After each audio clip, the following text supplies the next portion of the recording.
Šta je bilo pitanje još jedan put? Znam da sam nešto još htio reći, ali sam se sad zgubio.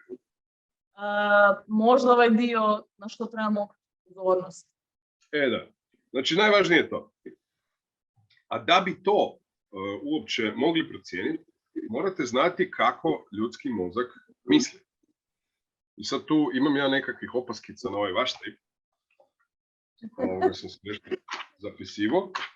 Ovoga ništa strašno, nego baš u ovom smislu razgovaramo. Dakle, kako mozak misli? Prvo, kako mi čitamo? Što je prvo? Od ozgola prema dolje ili od ozdola ili s lijeva na desno? Što je prioritet u mozgu? Da skratimo sad. Od ozgora prema dolje. Jer vi kad pogledate bilo kakav papir, bilo kakav tekst, tamo periodijska tablica elemenata, šta god, vama će pogled uvijek otići gore lijevo. U gornji lijevi vrh. Uvijek. Tako, znači, gore pa dolje je prioritet, tek onda lijevo pa desno. Sad, znači ta dva smjera, gore, dolje, lijevo, desno, tako mora biti koncipiran svaki kadar zasebno, pa onda kadrovi u međuodnosu i konačno čitava stranica kao grafička cjelina. Znači, to su tri različita, tri varijante istog pravila pripovijedanja. Jedan kadar, bitno je kako i gdje se što u njemu događa. Drugi kadar, odnosno prvi i drugi kadar, odnosno više kadrova u međuodnosu, njihov međusobni narativ bude jasan. I drugo, stranica kao grafička cjelina. Znači da jednu stranicu možete staviti u muzej, da ona izgleda kao zasebno grafičko djelo, a ne da bi se pitate joj šteta nema sljedeće stranice pa ne znam čem se radi.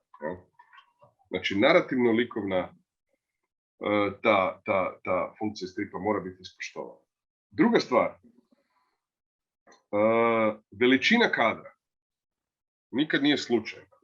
Postoji nešto što se zove establishing shot ili uspostavljajući kadar. Znači, jedan centralni kadar na stranici gdje vidimo mjesto radnje međuodnos likova i onda puno manjih koji sugeriraju šta se događa, oni lažu, zapravo govore nam nekakav vremenski slijed, što je recimo još jedan bitan moment. Strip laže. Vi kad čitate strip, on traje u određenom vremenu, kao što svaka priča ima svoje trajanje. Međutim, strip je statični medij. On nije film. Svaki kadar je zamrznut u vremenu. I vi se u stripu možete vratiti natrag. Ako se sjetite nečega što ste pročitali prije, pa se vrtiti naprijed. Znači, vi manipulirate zapravo vremenom, ono je potpuno relativno u samom stripu. Dakle, jedan centralni kadar koji nam govori odnose, a onda svi ovi manji koji nam govore rad. Redoslijed teksta. Po istom onom pravilu, gore, dole, lijevo, desno. Tko izgovara prvi i gdje ćemo smjestiti oblačić? S tim da oblačić nije tek tako smjestit ćemo oblačić. Oblačić također ima svoju grafičku vrijednost. I on znači, sam crtež, tek sa dolaskom oblačića dobiva svoju konačnu grafičku ravnotežu. Tako da, recimo, kad vidite stripove bez teksta, on uvijek je nešto kilavo, nešto fali, nešto, kao, nešto nije u redu. Ne? Ali tek kad dođe oblačić na svoje predviđeno mjesto, aha, sad je to u ravnoteži. Veličina fonta, veličina slova. Recimo, ova stranica u vašem stripu, kada, ne znam je li vidite, to je ovo 6 godina kasnije, počinju one veselja protužidovska u gradu, ne? I sad zadnji kadar dole, tatu od vode i on namiguje svom sinu. Wink je dobra onomatopeja za namignut. Ne? Međutim, mig oka je apsolutno tih događaj. Tako. I on je amplituda događaja, znači trepta je vrlo mala radnja, vrlo kratka fizička radnja. Sad, ako se ovaj Wink napiše ovako, to je vjerojatno najglasniji događaj u Italiji. Što je teško zamisliti. Znači, od ogromnih slova do još ovog oblačića koji je praskajući, koji sugerira. Znači, on kad je namignuo, vjerojatno ubio sina ako je prema njemu znamo kasnije da nije. Malo se šalim, pretjerujem, ali znači, ako hoćete da neko šapće, onda su ta slova jako, jako malena u velikom glačiću. Kad se neko dere, onda su ogromna. Ovo je recimo najglasnija osoba uz ovo namigivanje je pripovjedač, koji na početku stranice kaže 6 godina kasnije! Jel? To tako izgleda ta slova. Pretjerujem, ali razumite šta hoću reći. Na to treba recimo obratiti pažnju. Aha. Obrada fotke. Vi ste tu radili strip od fotografije. I to je legitimno. Beskrajne su tehnike rada stripa. Od akvarela, kolaža, grafike, čega god. Fotografije, svega. Međutim, recimo ovaj kadar, kad ste već radili fotografije, a primjedba je bila grafička ravnoteža. Ovdje u pozadini ove fotografije, čekaj nešto tu kamera ne gađa. Znači u pozadini ove fotografije između dva lika, to su tata i sin, odnosno vojnik i sin ili ko, to je već nakon što je tata umro, i sad tu iza je nešto. Jesu li to srušene cigle, je li to neko grmlje, ne bi. Međutim, tu u obradi fotke, to ste pojačali kontraste, ili to cut-out efekt u Photoshopu ili nešto tako, ne znam, nije ni bitno. Ovo ste ostavili samo. Međutim, to je sad kupus. Sad je nejasno zapravo šta se tu događa. To ste trebali jednostavno izbrisati kao pozitivno. To ne treba. Znači, uvijek ta jasnoća prikazanog događaja je najvažnija. Konačno, kontekst ili ti ga predznanje. Ovo je, ok, La Vita je Bella, svi znamo taj film. Međutim, treba pretpostaviti da postoje ljudi u svemiru koji nisu gledali taj film. Kojima je kroz vaš strip ta priča nešto s čime se prvi put sreću.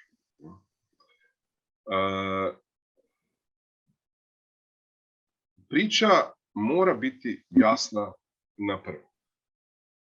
Znači, ovaj strip vaš podrazumijeva da smo svi vidjeli film.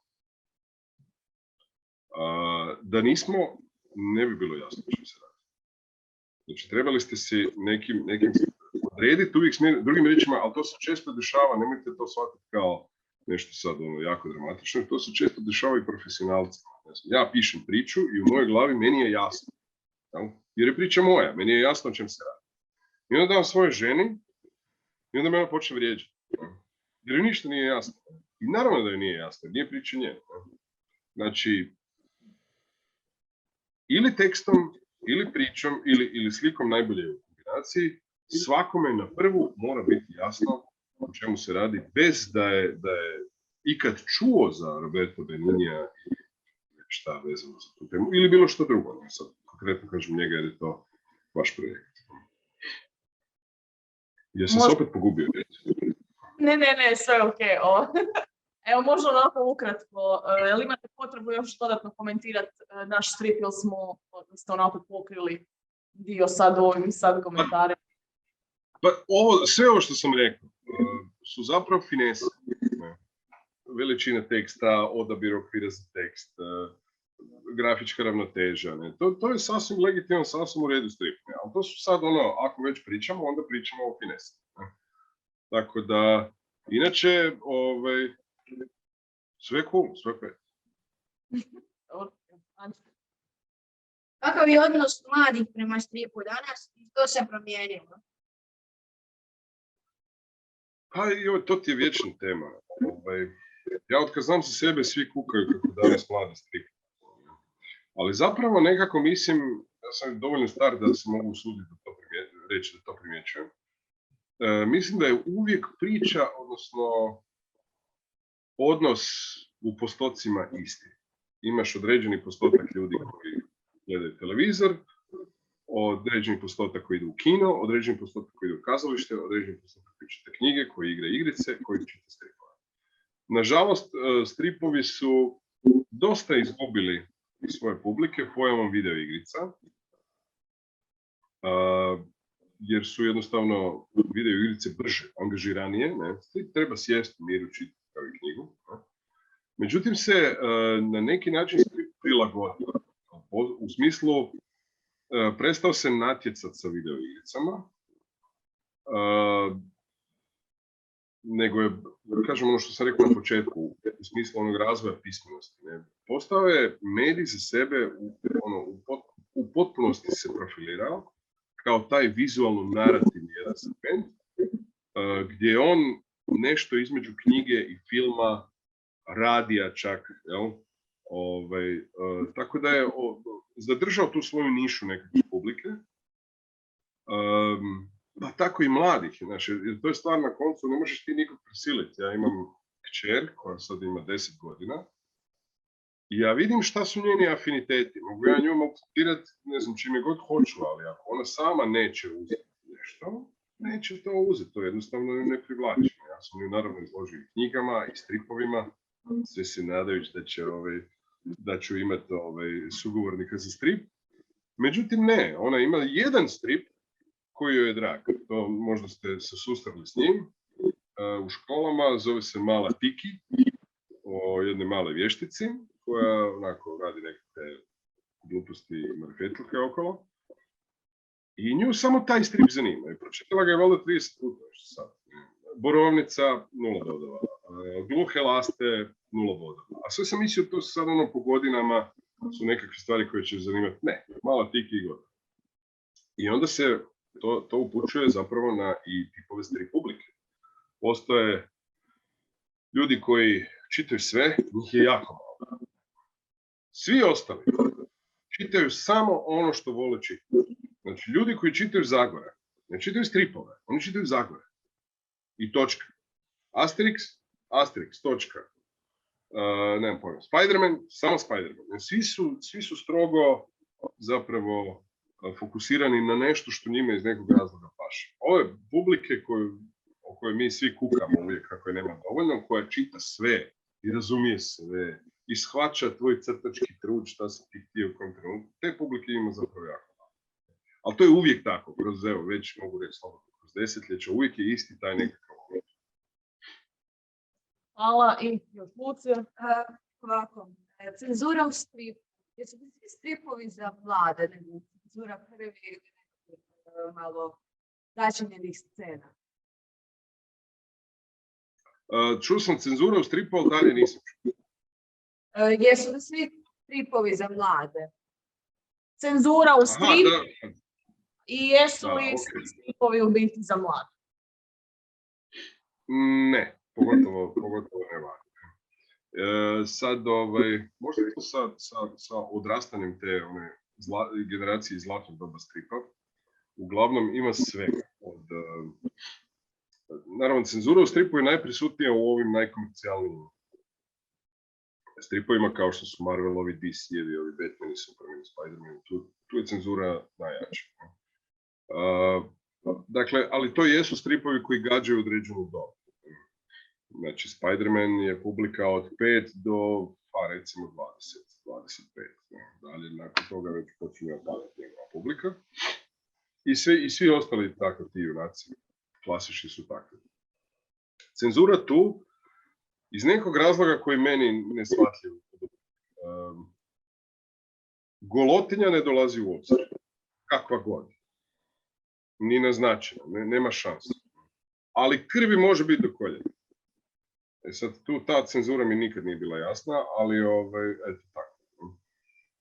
Što u ovim manjim izdavačima, za koje, rekao sam i ja sad radim, tu cenzure praktički nema.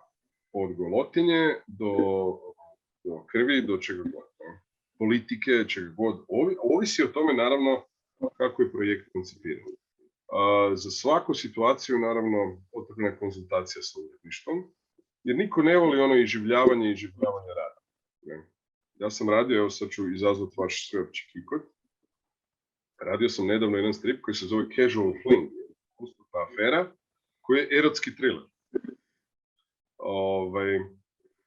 I sad kao takav ima i takve nekakve situacije koje treba nacrtati. Međutim, što sam ja naučio kroz taj proces? Čak i urednici ne razumiju odmah o čemu se radi kada čitaju scenarij. tek kada vide ono što je nacrtano, ono što je napisano u scenariju, tek kada vide nacrtano, onda im postaje jasno kakav strip proizvod. Tako da svaka situacija, bez obzira da li je riječ o golotinji, o vođenju ljubavi, o hororu, o masakru, o čemu god, svaka iziskuje konzultaciju sa uredništvom u smislu opet vraćamo se na funkciju, a to je pripovijedanje priče. Što želimo postići? Da li želimo skandalizirati publiku ili želimo uznemiriti publiku temom, da li želimo potaknuti na nekako razmišljanje, da li ih želimo zgaditi, već šta se tu želi postići, onda se tako priča i tretira. Ono što je bilo interesantno kad je taj strip izlazio je pratiti kritičare, youtubere i ekipu koji su se, znači, zaplet stripa je jedna obitelj, normalno, s time da je tata je stay at home dad, on je s djecom, a mama je korporativni advokat. I malo se život umirio više nego što treba, njoj se pojavio u životu neko interesantan, ona je muža prevarila. I sve bi stalo na tome da taj s kim je muža prevarila zapravo nije nju snimao i onda ucjenjivao i tu se sad priča komunicira i njoj ne može nitko pomoći nego njen suprug koji je IT stručnjak. A da bi joj mogao pomoći mora vidjeti taj film koji je snimljen, to stvari postaju vrlo mučne. Sad, pratiti dakle kritike, pratiti reakcije publike, kako se ljute na likove, na njihove postupke, znači da, kako bih rekao, uznemirila ih je priča na dobar način. Počeli su razmišljati o tim odnosima, raspravljati po forumima i znači da smo stvar napravili dobro. Tu je postojala uvijek zamka da stvar ode u previše grafički prikaz samih tih činova, što bi onda stvar učinilo zapravo bezvrednim u smislu ima nekakvu šokirajuću vrijednost, ali zapravo je kao priča bez veze. Znači uvijek je ta dakle, odgovor direktna cenzura. Ne ako je sve što se prikazuje u funkciji priče. Ako je nekako, ne znam, sad ću ja praviti važan, ili sad ja baš hoću, inzistiram crtati u svakom kadru da mi je neko gol, onda će neko reći, dobro, zašto? Šta želiš time postići? Evo, hvala vam puno. Još ćemo ostaviti možda kraj za pitanja, ako neko ima. Ok. Slušam. Koliko sati dnevno vodite crtajući strip? Ovisi. Recimo da je prosjek za jednu stranicu cijelu, od 0, 6 do 8 sati. Međutim, ovisi o izboru tuširanja, ako hoćeš tuširati šafirac sa jako puno crtica, ili sa jako puno detalja, ili pak imaš jako puno pozadine, dakle, ravnala perspektive, hoće se to potegnuti na 2-3 dana na stranici. Ali u prosjeku, ajmo reći, jedna stranica dnevno, jedan cijeli radni dan, 8 sati. Da, posao. To je posao.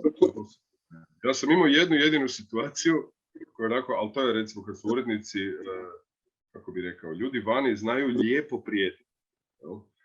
To je taman sam bio počeo raditi za Marvel i to je bilo pred ljetom.